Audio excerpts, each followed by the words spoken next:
আছো সবাই? আশা করছি তোমরা সবাই ভালো আছো আর আমিও ভালো আছি। তোমাদেরকে একটা খুশির খবর দেবো, বাট এখন না, একটু পরে দেবো, মানে এই ভিডিওতে দেবো না, ঠিক আছে? তো আমাদের ওয়াইটিতে মাঝে মধ্যে কন্টেন্টের বিশাল আকাল পড়ে। আগে হাত পা ছুটতাম, মানে মাথার চুল ছেঁড়ার মতন অবস্থা, যে কন্টেন্ট নেই ভিডিও করতে হবে। বর্তমানে হাত পা মারা বন্ধ করে দিয়েছি, কন্টেন্ট থাকবে না, ভিডিও করব না, এরকমই এখন হয়ে গেছি। আবার কিছু কিছু সময় এমন সময় আসে না, কোনটা ছেড়ে কোনটা ধরবো, কোনটা ছেড়ে কোনটা নিয়ে কথা বলবো, ঠিক আছে? কন্টেন্ট এই কারণেই বললাম, কারণ এই ওয়াইটিতে সেন্সিটিভ ইস্যু হোক, সিরিয়াস বিষয় হোক, তারপরে হচ্ছে তোমার কটাক্ষ করা হোক, খিল্লি উড়ানো হোক, মজা করা হোক, কমেডি করা হোক, যাই হোক না কেন, আমরা যেই বিষয়ে মুখ খুলি সেটাই আমাদের কাছে কন্টেন্ট। সেই পারপাসেই কিন্তু কন্টেন্ট কথাটা বললাম। তো আজকেও সেরকমই বেশ কিছু বিষয় একেবারে মাথার মধ্যে রয়েছে। কোনটা ছেড়ে কোনটা ধরবো, বা একটা বিষয় নিয়ে কথা বলতে গিয়ে আরেকটা বিষয় আমি তোমাদের কাছে ঠিক মতন উপস্থাপন করতে পারবো কিনা, সেটারও কিন্তু সেটা নিয়েও যথেষ্ট সন্দেহ রয়েছে আমার মধ্যে। তো যাই হোক, আজকে এখন এই ভিডিওতে যেই বিষয়টা নিয়ে বলবো সেটা হচ্ছে সেন্সিটিভ বিষয়, ঠিক আছে? অবশ্যই সেন্সিটিভ বিষয়। তো কাকে নিয়ে করছি ভিডিওটা সেটা বলতে গেলে একটা কথা বলি তোমাদের। আমাকে একজন আমার সাপোর্টার, এক দিদিভাই, আমি নাম বলছি না, তো সেই দিদিভাই আমার কাছে একটা আবদার করেছে, সুতপা তুমি বেজন্মার বাচ্চা যাকে আমি ডাকি, তোমরা সবাই জানো, তাকে ওই বেজন্মা না বলে বাদ বাকিরা যা বলে ডাকছে, ওয়াইটির ড্যাশ বলে ডাকছে, সেটা তুমি ডাকো। আমি যেগুলো আমাকে দর্শকরা রিকোয়েস্ট করে, আদেশ দেয়, উপদেশ দেয়, সাজেশন দেয়, যাই দেয়, সেগুলো যদি সত্যি আমার কাছে অ্যাকসেপ্টেবল হয়, আমি কিন্তু নির্দ্বিধায় কোনো রকম কোনো প্রশ্ন করা ছাড়াই, কোনো রকম কোনো আপত্তি জানানো ছাড়াই কিন্তু আমি সেগুলোকে অ্যাকসেপ্ট করি। বাট এটা আমার দ্বারা হবে না। বাদ বাকিরা ওকে ওয়াইটির ড্যাশ ডাকুক, কিন্তু ওই যে ওয়ার্ডটা, ওই যে একটা সম্পর্ক, সেটা আমি ওর সম্পর্কে দিতে রাজি নই, ঠিক আছে? এবার বেজন্মার বাচ্চা কেন বলতাম, কারণ বেজন্মার বাচ্চা বেজন্মা কেন বলতাম, কারণ তোমরা সবাই জানো, কারণ আমাকে নিয়ে যেভাবে বলেছে এটা খুব ক্ষুদ্র একটা ওয়ার্ডের জন্য, একটা খুব ক্ষুদ্র ওয়ার্ডের জন্য। তারপরেও তোমাদের কানে লাগছে, আমার তরফ থেকে বেরোনো কথাটা কানে লাগছে। তো এই যে জাস দিদি যেই নামটা দিয়েছিল মর্কট, সেটা একেবারে আমাকে এইটা বলার অধিকার দাও, ঠিক আছে? আমাকে এটা বলার অধিকার দাও, এটা তোমরা কানে ইউজ টু করে নাও, ঠিক আছে? তো যাই হোক, সেই মর্কটকে নিয়ে আজকে ভিডিও। ভাবা যায়? হ্যাঁ, ভাবা যায় না, তারপরেও আজকে বলবো। আজকে সকালবেলা আরশের একটা ভিডিও দেখলাম, ঠিক আছে? আরশের ভিডিওটা দেখে আমার কপালে ঠিক সেই রকমই ভাঁজ পড়েছিল, এরকম ভাঁজ যখন জাস্ট দিদির মেয়েকে নিয়ে মর্কট বানিয়েছিল, তখন কিন্তু আমার সেম ভাঁজটা পড়েছিল কপালে। এবং সেই সময়ও আমি কিন্তু প্রতিবাদ করেছিলাম। হ্যাঁ, সেই সময় কথাবার্তা ছিল, একটা ভালো সম্পর্ক ছিল, সেই কারণে সাইলেন্টলি প্রতিবাদ করেছিলাম, অর্থাৎ ভদ্র ভাষায় প্রতিবাদ করেছিলাম। কিন্তু না, কেউ কারোর কথা শোনেনি, কারণ এক্সে বার্কার একে নিয়ে বলছে, তো ও আবার একেও ছাড়ছে না, বলছে, ঠিক আছে? তো আজকেও সেরকম একটা বিষয় দেখলাম আর শুনছিলাম। যেহেতু এখান থেকে আরশের ভিডিওটা দেখেছি, আমি খুব স্বাভাবিকভাবেই বুঝতে পেরেছি যে উপাস থেকে মর্কটও চুপ থাকবে না, বলবে, ঠিক আছে? এবার সেটাই জাস্ট অ্যাকশনের রিয়াকশনটা শোনার জন্য আমি গেছিলাম ভিডিওটা দেখলাম। যখন ভিডিওটা দেখছি, লাইভ দেখিনি, লাইভ খুব কম সময়ের জন্য একটুখানি গিয়ে দেখি সেই চিৎকার পাৎকার করছে, ওই একই বিষয় নিয়ে ভিডিও ছিল, তো ভিডিওটাই দেখেছি আমি। তো সেখানে বলছে যে আজকে দেখবো কার শিরদাঁড়ায় কত জোর, কে কত প্রতিবাদ করে কি না, আমাকে ইনক্লুড করে বলেছে কিনা ডাজন্ট ম্যাটার, এটা আমার কাছে ম্যাটার করে না। আমার যদি কাউকে নিয়ে কিছু বলতে হয়, প্রতিবাদ করতে হয়, সেটা ভায়োলেন্টলি বলো বা সাইলেন্টলি বলো, আমি অবশ্যই করি। আমার সামনে কে থাকে আমি কখনো তাকিয়ে দেখি না, ঠিক আছে? তো প্রতিবাদ সেটা নিয়ে বলার আগের দিনের একটা ভিডিওতে আমাকে উদ্দেশ্য করেই বলেছে, কারণ তার আগেই ঘোড়ামুখী চিটিংবাজ এই কথা বলেছে, ঠিক আছে? চিটিংবাজের তকমা যদি কারোর মাথার মধ্যে লেবেল আকারে চিপকে দেওয়া যায় না, ট্যাটু করে সারা জীবনের জন্য, তো মর্কটের মাথায় চিপকে দিতে হয় চিটিংবাজ, যে কিনা নর্মাল কথোপকথনকেও নিজের কন্টেন্টের রসদ করে, নর্মাল কথোপকথন। তোমরা বিশ্বাস করবে না, যখন ওর কথাগুলো আমি শুনছিলাম, যে এইখান থেকে এই পার্টটুকু নিয়ে তোমাদেরকে শোনাবো, আমি না কথাগুলো শুনতে শুনতে ভুলেই গেছিলাম যে আমি কি করতে এসেছি। কারণ এত নর্মাল কথাবার্তা, এত সাধারণ কথাবার্তা, সংসার জীবনের কথাবার্তা, এইগুলো শুনতে শুনতে আমি তো ভুলেই গেছি কোথা থেকে কি নেব, তারপরে গিয়ে সেই আবার ফিরে গিয়ে টাইম মেনশন করে নিয়ে টাইমটা মাথায় রেখেছিলাম, তারপরে গিয়ে ওইটুকু রেকর্ড করে তোমাদেরকে শুনিয়েছিলাম। কোন বিষয়টা শুনিয়েছিলাম, কোন বিষয়টা শোনার কথা নিয়ে এই বিষয়টা বললাম, ওই যে ইপু দিদির ননদের যে অ্যাডপ্টেড মেয়ে, সেই বিষয়টা নিয়ে যখন আমাকে বলেছিল, ওই কথাগুলো শুনতে শুনতে আমি ফট করে ভাবছি, আরে এর সঙ্গে আমি এত ভালোভাবে কথা বলেছি, হ্যাঁ এ এত ভালোভাবে কথা বলেছে, অথচ সেই সাধারণ বিষয়গুলোকে নিয়ে কন্টেন্ট বানিয়েছে। তো ওর থেকে বেশি বড় চিটিংবাজ আর কি কেউ হতে পারে? তো যাই হোক, সেইটা নিয়ে বলছিল, আমার নাম উল্লেখ করে, আমার নাম তো এরা ঘোরামুখী দিয়েছে, আমার কোনো ব্যাপার না। তো বলছে আমি যখন বন্ধুত্ব করি সেই লেভেলে গিয়ে বন্ধুত্ব করি, আর আমি যখন শত্রুতা করি তখন আমি বলি কি, তোর বন্ধুত্ব দেখে নিয়েছি, আর তোর শত্রুতা তোর জন্মের পরিচয় বহন করে, তোর শত্রুতার ধরন তোর জন্ম পরিচয় বহন করে, তুই কোন পরিবেশে মানুষ হয়েছিস, তুই কি শিক্ষা পেয়েছিস সেটা বহন করে। ওর জন্য গায়ে লাগে না, কারণ তোর নোংরা ভাষা, তোর নোংরা চরিত্র, তোর নোংরামো তোকেই মোবারক। তুই যা বলছিস সেটা নিয়ে যদি আমি ভাবতে বসি, পাগল, তোর মতন নোংরাকে নিয়ে ভাববো।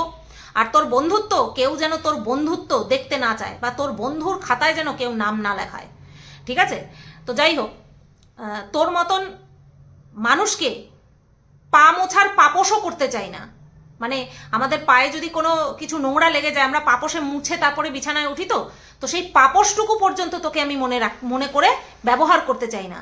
কারণ পা মুছতে গেলে তোর মতন তোকে যদি পাপোশ বানিয়ে সেখানে পা মুছতে যাই না, তাহলে সেই পুরো পাপোশের নোংরাটা আমার গায়ে লেগে যাবে। বুঝতে পারলি? তুই বললি না বন্ধু হলে বন্ধু সেই লেভেলে গিয়ে, ওরে না, তোর যা নেচার, তোর যা রূপ আমি দেখেছি, তাতে করে বাইরের ম্যাট পর্যন্ত তোকে হিসাবে রাখবো না, বাইরের ম্যাট হিসেবেও তোকে রাখবো না।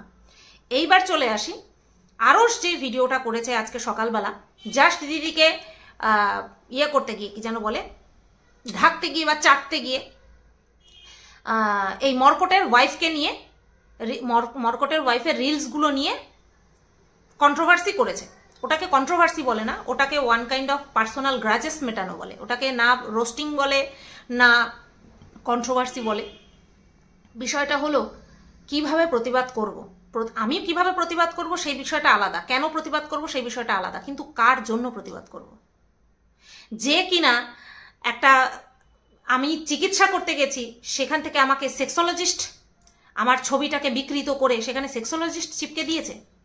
শুধু ছবি জুম করে, পার্সোনাল বা প্রাইভেট পার্ট জুম করে দেখালেই কি তার কদর্য মানসিকতার প্রকাশ হয়? তুই যে দিনের পর দিন আমার দিল্লিতে গিয়ে চিকিৎসা করার বিষয়টাকে নিয়ে বাইরে বিভিন্ন জাতির, বিভিন্ন ধর্মের পুরুষকে আমার চরিত্রের সঙ্গে কালিমালিপ্ত করেছিস, সেটা নোংরামো নয়, সেটা চরিত্র হনন নয়? সেটাকে চরিত্র হরণ বলে না? বলে তো? সেই সময় আমি তোকে কোনো উত্তর দিয়েছি? আমি নিজের মতন ভিডিও করে গেছি, তোকে কোনো উত্তর দিইনি। কিন্তু তুই আমার সেই দিল্লির চিকিৎসার বিষয়টাকে নিয়ে দিনের পর দিন নোংরাভাবে বিকৃত মস্তিষ্কের পরিচয় দিয়ে কন্টেন্ট বানিয়ে গেছিস। আজকে বলছিস বাংলাদেশের জারজ ভারতীয় মহিলাদের চরিত্র হরণ করছে। তোর থেকে বেশি চরিত্র হরণকারী, তোর থেকে বেশি মহিলাদের চরিত্র হরণকারী আর কেউ করতে পারবে না। চরিত্র হরণ আর কেউ করতে পারবে না। তুই যেই লেভেলে গিয়ে চরিত্র হরণ করেছিস মানুষের, প্রত্যেকটা মহিলার, যে তোর আন্ডারে থাকতে চায়নি, তাদের যেই ভাবে, যেই লেভেলে গিয়ে নোংরামো করেছিস না ভারতীয় মহিলাদের সাথে, ওই আরশ কি করবে আর নতুন করে? আরশ আর নতুন করে কি করবে? তুই যেই লেভেলে গিয়ে নোংরামো করেছিস তার কোনো বর্ণনা হয় না, তার কোনো তুলনা হয় না। তোর নোংরামোর ক্ষেত্রে, নোংরামো করার ক্ষেত্রে তোর জুড়ি মেলা ভার। বুঝতে পেরেছিস? জাস্ট দিদির মেয়ের বুক জুম করা থেকে শুরু করে, ক্লিভেজ জুম করা থেকে শুরু করে, রিমের ক্লিভেজ জুম করা থেকে শুরু করে, ভাগ্যিস আমি কোনোদিনও সেইভাবে বসিনি। উপরন্তু ইপু দিদি তো বলে আমি তো কি বলে, স্পঞ্জ গুজে রাখি। আমি বলেছিলাম না, ইপু দিদির ঘরের লোকই সেই স্পঞ্জ প্রোভাইড করে, সেই স্পঞ্জের ব্যবসা আছে, যার জন্য বলতে পারে। তো অতীতে করিস বা এখন না করিস, করেছিস তো, করেছিস। তুই পথটা দেখিয়েছিস মানুষকে, পথটা তুই দেখিয়েছিস যে এইভাবে জুম করে এনে তারপরে দেখানো যায়, এইভাবে জুম করে এনে সেইভাবে এভাবেও চরিত্র হরণ করা যায়। এগুলো তো তুই শিখিয়েছিস মানুষকে। এগুলো তুই শিখিয়েছিস। জাস্ট দিদির মেয়ে ক্যামেরা অন করে জিপ আটকাচ্ছে, প্যান্টের জিপ আটকাচ্ছে, ভেতরে আন্ডারওয়্যার পরা ছিল তো, তারপরেও তো করেছিস, সেটাকে নিয়ে খিল্লি করেছিস তো। আর তোর বউয়ের দিকে যখন হাত বাড়িয়েছে তখন মানুষের শিরদাঁড়ার জোর দেখতে চাইছিস। কি হাস্যকর, কি হাস্যকর। এই গেল তোর নোংরামোর কথা। এবার আসি তোর বউয়ের কথায়। তোর বউকে নিয়ে শুধু আমার একটাই কথা, একটাই আপত্তি। তুই যেমন আমাকে নিয়ে বলেছিস, আমিও তোর বউয়ের দিকে বউকে নিয়ে বলেছি, কারণ তুই এত নোংরামো করছিস, তোর বউ কখনো বলে না। ভাই আমাদের মুখ থেকে তো বর্তমানে নয়, বিগত 6-7 মাস ধরে আমার মুখ থেকে যদি একটা খারাপ কথা বেরোয়, আমি সেটাকে নিয়ে ভাবি এটা বর শুনলে পরে আমাকে গালাগাল দেবে, তার থেকে ভালো আমি সেটাকে এডিট করে বাদ দিয়ে দিই। তোর বউ তোকে দেখে না? তোর বউ তোকে দেখেনি কোনো সময় যে তুই দিনের পর দিন মহিলাদেরকে নিয়ে এত নোংরামি করছিস? তোর বউও তো একটা মহিলা, কোনো সময় বারণ করেনি? আমার তোর বউকে নিয়ে এই একটা জায়গায় আপত্তি, আর কোনো আপত্তি নেই। এবার আসি আরসের কথা। আরস যেটা করেছিস ঠিক করিসনি। একটা চ্যানেল গেছে, তাই না? একটা চ্যানেল তো চলে গেছে। বারবার আমরা সবাই বলেছি তুই বাংলাদেশে থাক, তুই যেখানেই থাক, তুই যে ধর্মেরই হোক না কেন, তুই যে ধর্মেরই হোস না কেন, তোকে আমরা সবাই বারণ করেছি এই টাইপের, এমন টাইপের ভিডিও তুই করবি না যেখানে মানুষ তোকে উল্টে কথা শোনাতে সাহস পায় বা জায়গা থাকে। আর কার হয়ে ভিডিও করছিস তুই? কার হয়ে ভিডিও করছিস? জাস্ট দিদির হয়ে? কিভাবে তুই তাকে এত সতীত্বের ট্যাগ দিতে পারিস? মায়ের বয়সী তুই কি মেনে নিবি? তোর মা বাবা জীবিত আছে কিনা জানি না, ভগবানের দয়ায় তারা ভালো থাকুক। তুই যদি চোখের উপরে দেখিস তোর মা তোর বাবাকে রেখে পরপুরুষের সঙ্গে হোটেলে গেছে, তুই মেনে নিতে পারবি বিষয়টা? মেনে নিতে পারবি কি? নিজেকে জিজ্ঞাসা করিস। তোর দিদি, কথার কথা, তোর দিদি যদি তোর জামাইবাবুকে রেখে অন্য পুরুষের সাথে হোটেলে গিয়ে রাত কাটায়, তুই মেনে নিতে পারবি কি? পারবি না। দিনের পর দিন মিনাকে নিয়ে বলে গেছিস না যে এখনো সময় আছে, ভালো হয়ে যা, এখনো সময় আছে, ভালো হয়ে যা, বলে গেছিস না? দিনের পর দিন প্রমাণ দিয়ে গেছিস, কখনো এই ছেলের সাথে কখনো সেই ছেলের সাথে প্রমাণ দিয়ে গেছিস। আজকে তুই কার হয়ে ঢাকতে বসে, কাকে নিয়ে, কার প্রাইভেট পার্ট জুম করে করে দেখালি আমাদেরকে? কাকে ঢাকতে বসেছিস? জাস্ট দিদির মতন একজন আপাদমস্তক নোংরা মহিলাকে সাপোর্ট করতে গিয়ে আরেকটা মহিলাকে ধরে টানাটানি করলি। এটা কি তোর উচিত হয়েছে করা? এটা কি তোর করা উচিত হয়েছে? তুই এমন একজনকে সাপোর্ট করতিস যার কিনা চরিত্র ঠিক আছে, বা তার চরিত্র ঠিক না থাকলেও সে অন্য কাউকে নিয়ে তো ছিঁড়ে কুটে খায়নি। এরকম যদি কাউকে সাপোর্ট করতিস তাহলেও মেনে নিতাম। যাকে তুই সাপোর্ট করে অন্য বাড়ির মহিলাকে ধরে টানছিস, সেই মহিলা অর্থাৎ জাস্ট দিদি তার অসুস্থ বরকে বিক্রি করে মানুষের কাছ থেকে পয়সা নিয়ে তার অসুস্থতার চিকিৎসা করিয়ে তারপরে পরপুরুষের সঙ্গে গিয়ে রাত কাটাচ্ছে। আবার সেই মহিলাই অন্য মহিলার চরিত্র হনন করছে। হ্যাঁ, তুই এরকম একটা মহিলাকে তুই ঢাকতে বসেছিস, তাকে সতীত্বের ট্যাগ দিতে বসেছিস। লজ্জা হওয়া উচিত। এখনো সময় আছে, শুধরে যা। তুই মানুষকে বলিস, আমিও বলছি, এখনো সময় আছে, শুধরে যা। একটা সময়ে আমাকে যেমন বলেছিস, 100টা বললে পরে হয়তো আমি 2টো বলেছি, কিন্তু বলেছি। সেই সময়টা গেছে, তোর একটা চ্যানেল গেছে, শুধরে যা। তোকেও বলছি শুধরে যা। আর যাকে বলেছিস তার হাজব্যান্ডকে বল, তার অসভ্য হাজব্যান্ডকে বল, অর্থাৎ ওই মরকটকে বল, যা খুশি বল, যা খুশি বল, কারণ সে শোনা ডিজার্ভ করে, সে শোনা ডিজার্ভ করে। সে অন্য বাড়ির মহিলাকে নিয়ে বলুক, ওটা তার জন্ম পরিচয়, ওটা ওর শিক্ষা, ওটা ওর নোংরামির পরিচয়। তুই করিস না, তুই করিস না। আজকে যেটা করেছিস, ওর বউকে নিয়ে যেটা করেছিস, সেটা কখনোই অ্যাকসেপ্টেবল নয়, সেটা কখনোই মেনে নেওয়া যায় না। আমি দেখিনি তুই যেই বিষয়গুলো নিয়ে আমাদেরকে জুম করে করে দেখানোর চেষ্টা করলি না, কোনো অশ্লীলতা আমি ওই মহিলাটির মধ্যে দেখিনি। ঠিক আছে? যেই ভিডিওগুলো নিয়ে এসেছিস, শর্ট ভিডিওর ফুটেজগুলো নিয়ে এসেছিস, একটা জায়গাতেও আমি অশ্লীলতা বা এই ভিডিওগুলোকে নিয়ে কোনো রকম কোনো রোস্টিং করা যায়, খিল্লি উড়ানো যায়, বা ওর হাজব্যান্ডকেই কথা শোনানো যায়, এরকম কোনো জায়গা ছিল না। পরিষ্কার কথা। ওই নোংরার বাচ্চা, ওই মরকট অত্যধিক নোংরা, ওকে কোনো খাতায় গোনা যায় না। কিন্তু ওর বউয়ের যে বিষয়গুলো নিয়ে তুই আমাদের দেখানোর চেষ্টা করলি, এটা সত্যিই নিম্নরুচির পরিচয় দিয়ে দিলি আজকে। আবারও পুনরায় কখনো নিজের মাকে কি প্রশ্ন করতে পারবি, তোমারটা এত বড় হলো কি করে, তোমার বক্ষযুগল এত বড় হলো কি করে? বলতে পারবি কি? বলাটা উচিত হয়েছে তোর? ওকে অ্যাটাক কর, ওকে অ্যাটাক কর। সেখানে তুই যত অ্যাটাক করবি আমি খুশি হব, কথার কথা। যত বলবি আমি খুশি হব। কম হয়ে যাবে, কম হয়ে যাবে। ওকে যত বেশি বলা যাবে সেটাও কম হয়ে যাবে। এই যে বলছিস মন দেখালো, এখানেই মন থাকে মহিলাদের, এখানেই মনটা থাকে, মানে হার্টটা থাকে। মন থাকে মানে হার্ট থাকে। পুরুষ মহিলা মানুষ নির্বিশেষে এখানেই হার্ট থাকে, বাপাশে এখানেই হার্ট থাকে। এবার মহিলাদের এখানে থাকে ব্রেস্ট, ঠিক আছে? সেখানটায় কারোর শরীর ভারী থাকে, কারোর শরীর শুকনো থাকে। তো এই যে এই জায়গাটা থেকে এরকম মনটা দেখিয়েছে, তুই যে জুম করে দেখালি, ওটা কি কোনো খারাপ কিছু দেখিয়েছে? দেখায়নি কিন্তু। ওই জায়গাটা তোর অনুচিত হয়েছে। তারপরে একটা বেবি পিঙ্ক কালারের একটা ড্রেস পরে একটা শর্ট ভিডিও করছে, সেখানে তুই দেখিয়ে বলছিস এত বড় হলো কি করে। ছি ছি ছি ছি ছি ছি ছি। এগুলো কি সাজে? এগুলো কি কোনো কন্ট্রোভার্সি? এগুলো কি কোনো কন্টেন্ট? তাহলে তোর মধ্যে আর ওই মর্কটের মধ্যে পার্থক্যটা কোথায় থাকলো? কোথায় থাকলো পার্থক্য? ও বলে বলুক, ও প্রত্যেকটা মহিলাকে নিয়ে বলার জায়গিরদার ও পেলে রেখেছে। বলিস না, এরকম বলিস না। শাড়ি পরে একটা ভিডিও করছে, তারপরে সেই পাশ থেকে তুই নিয়ে জুম করে দেখাচ্ছিস। তোর মা যদি শাড়ি পরে থাকে, খেয়াল করে দেখবি ওরকম থাকে, ওরকম একটা সাইড বেরোনো থাকে। তার মানে কি? সে তো ব্লাউজ পরে রয়েছে, সে তো ব্লাউজ পরে রয়েছে, সে তো পুরুষ না, সে তো মহিলা, তাই না? তারপরে পিছন ঘুরিয়ে যখন একটা ভিডিও করছে, পিছন দেখিয়ে ভিডিও করছে, সেখানে কোমরের একটু অংশ দেখা যাচ্ছে। শাড়ি পরলে ওইটুকু বেরোবেই বেরোবে, এমন না যে সে অত্যধিক পরিমাণে বের করে রেখেছে। ওইটুকু বড্ড ন্যাচারাল, আর ওটা অ্যাট্রাকটিভ লাগছিল। সরি টু সে, ওটা অ্যাট্রাকটিভ লাগছিল। ওখানে কোনো রকম কোনো বাজে কিছু আমি মহিলা হয়ে অন্তত দেখিনি।